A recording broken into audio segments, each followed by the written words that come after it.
এখন যে রেস্টুরেন্টে আপনারা কন্টিনেন্টাল পাবেন সেই রেস্টুরেন্টে মোস্ট কমনলি আপনারা এই ডিশটাকে পাবেন। খুবই সিম্পল একটা রেসিপি। সুপ্রিয় দর্শক, আসসালামু আলাইকুম। কেমন আছেন সবাই? আশা করছি যে যেখানে আছেন ভালো আছেন এবং সুস্থ আছেন। সবাইকে স্বাগতম জানাচ্ছি আমার আরেকটি নতুন এপিসোড দেখার জন্য। আমার আজকের রেসিপি হচ্ছে স্ট্রোগানফ চিকেন। তাহলে চলুন মূল রেসিপিতে যাওয়া যাক। প্রথমে চিকেন নিয়ে নিয়েছি, চিকেন গুলো আমি স্লাইস করে নিচ্ছি। আশা করছি আজকের রেসিপিটা আপনাদের কাছে ভালো লাগবে। ভালো লাগলে প্লিজ প্লিজ আমার চ্যানেলটা সাবস্ক্রাইব করে পাশে থাকার বেল আইকনটি প্রেস করে রাখবেন, আমাকে সাপোর্ট করবেন। চিকেন গুলো কিন্তু স্লাইস করা হয়ে গেছে। এখন এগুলো আমি এই পর্যায়ে চিকেন গুলো আমি ম্যারিনেট করে নিচ্ছি। তার জন্য আমি এখানে হাফ টিস্পুনের মতো কালো গোলমরিচের গুঁড়া নিয়ে নিয়েছি, স্বাদ অনুযায়ী লবণ নিয়ে নিয়েছি, 2 টেবিল চামচের মতো ময়দা দিয়ে দিয়েছি। এখন সবগুলো একসঙ্গে ভালো করে একটু মিক্স করে নিচ্ছি। আশা করছি আজকের এই রেসিপিটা আপনাদের কাছে ভালো লাগবে। ভালো লাগলে লাইক, কমেন্ট এবং বেশি বেশি করে শেয়ার করবেন। চিকেনের সঙ্গে কিন্তু এই ময়দাটা আমি ভালো করে কোট করে নিয়েছি। এরপর যে আমি চিকেনটা ফ্রাই করে নেব, তার জন্য আমি এখানে সামান্য করে বাটার আর কুকিং অয়েল দুটোটাও দিয়ে দিয়েছি।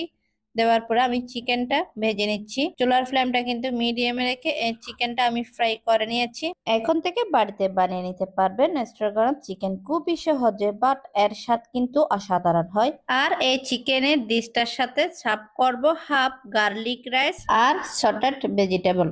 চিকেন ফ্রাই এর অয়েলের মধ্যে আমি পেঁয়াজটাও ভেজে নিচ্ছি। আশা করছি আমার আজকের রেসিপি আপনাদের কাছে ভালো লাগবে। পেঁয়াজগুলা কিন্তু ফ্রাই হয়ে গেছে। এ পর্যায়ে স্বাদ অনুযায়ী লবণ দিয়ে দিয়েছি। আমি এখানে চিকেন স্টক গুলা দিয়ে দিয়েছি। এখন নেড়ে চেড়ে সবগুলা একটু ভালো করে সিদ্ধ করে নিচ্ছি। এ পর্যায়ে আমি সামান্য করে কালো গোলমরিচের গুঁড়ো দিয়ে দিচ্ছি।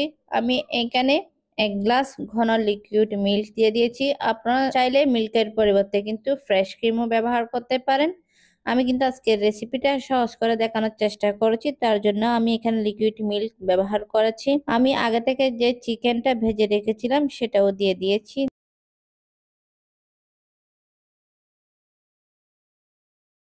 চিকেনটা হয়ে গেছে।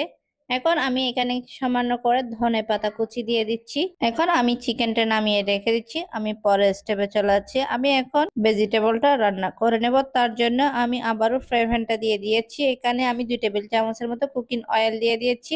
আমি সামান্য করে বাটার দিয়ে দিয়েছি। বাটারটা যাতে জলে না যায় তার জন্য আমি এখানে কুকিং অয়েলটা ব্যবহার করেছি। এখানে আমি সামান্য করে রসুনের কুচি দিয়ে দিয়েছি, সেগুলো আমি একটু ভালো করে ফ্রাই করে নিয়েছি। এরপর যে আমি এখানে ভেজিটেবল গুলা দিয়ে দিচ্ছি। ভেজিটেবলের মধ্যে আমি ব্রোকলি দিয়ে দিয়েছি, বরবটি দিয়েছি, গাজর কুচি দিয়েছি এবং 2 রকমের ক্যাপসিকাম দিয়ে দিয়েছি। এগুলা কিন্তু আমি আগে থেকে বয়েল করে নিয়েছি। এখন সামান্য করে আমি অয়েলের মধ্যে ফ্রাই করে নিব। ভেজিটেবলটা দেখতে কিন্তু অনেক কালারফুল হয়েছে। আপনারা আপনাদের ইচ্ছে অনুযায়ী কিন্তু এখানে ভেজিটেবল ব্যবহার করতে পারেন। এই সবজিটা খেতে কিন্তু অনেক টেস্টি হয়। এখানে আমি স্বাদ অনুযায়ী লবণ দিয়ে দিয়েছি, সামান্য করে গোলমরিচের গুঁড়া দিয়ে দিয়েছি, আবারও একটু ভালো করে ফ্রাই করে নিচ্ছি। আমি এখানে মটরশুঁটি দিয়ে দিয়েছি, সবগুলো আবার একটু ভালো করে ফ্রাই করে নিয়েছি। এরপর যে আমি সামান্য করে ধনেপাতা কুচি দিয়ে দিচ্ছি, আপনারা চাইলে এটা স্কিপ করতে পারেন। এখন আবার একটু ভালো করে নেড়েচেড়ে আমি ফ্রাই করে নিচ্ছি। আমার এই সবজিটা কিন্তু হয়ে গেছে। আমি এটা নামিয়ে একপাশে রেখে দিচ্ছি। আমি আরেকটা ফ্রাই প্যানের মধ্যে সামান্য করে বাটার দিয়ে দিয়েছি, আবার 2 রকমের ক্যাপসিকাম দিয়ে দিয়েছি, সেগুলো এখানে সামান্য করে একটু ভেজে নিয়েছি। আমি সামান্য করে রসুনের কুচি করে রেখেছিলাম, সেগুলো দিয়ে দিয়েছি, আবার একটু ভালো করে ভেজে নিচ্ছি। আমি এখানে মটরশুঁটি দিয়েও ভেজে নিচ্ছি। এরপর যে আমি কিন্তু গার্লিক রাইসটা তৈরি করব, তার জন্য সবগুলো আমি ভেজে নিচ্ছি। আমি আগে থেকে রাইসটা রান্না করে রেখেছিলাম, এখন সেটাও দিয়ে আমি ভেজে নিচ্ছি। সামান্য করে গোলমরিচের গুঁড়া দিয়ে দিচ্ছি আর স্বাদ অনুযায়ী লবণ দিয়ে দিচ্ছি। আমি কিন্তু চিনি গুঁড়া চাউলের রাইসটা ব্যবহার করেছি, আপনারা চাইলে বাসমতি রাইসটাও ব্যবহার করতে পারেন। গার্লিক রাইসটা কিন্তু হয়ে গেছে। আমি সামান্য করে ধনেপাতা কুচি দিয়ে দিচ্ছি, আবার একটু ভালো করে নেড়েচেড়ে মিক্স করে নিচ্ছি। রাইসটা কিন্তু হয়ে গেছে। এখন কিন্তু পরিবেশনের পালা। আমি প্রথমে এই গার্লিক রাইসটা দিয়ে দিচ্ছি, এরপরে আমি ভেজিটেবলসটা দিয়ে দিয়েছি, তারপরে আমি চিকেনটাও দিয়ে দিয়েছি। দেখেন দেখতে কত সুন্দর হয়েছে। আজকের এই প্লেটারটা আপনাদের কাছে কেমন লেগেছে অবশ্যই কমেন্ট করে জানাবেন।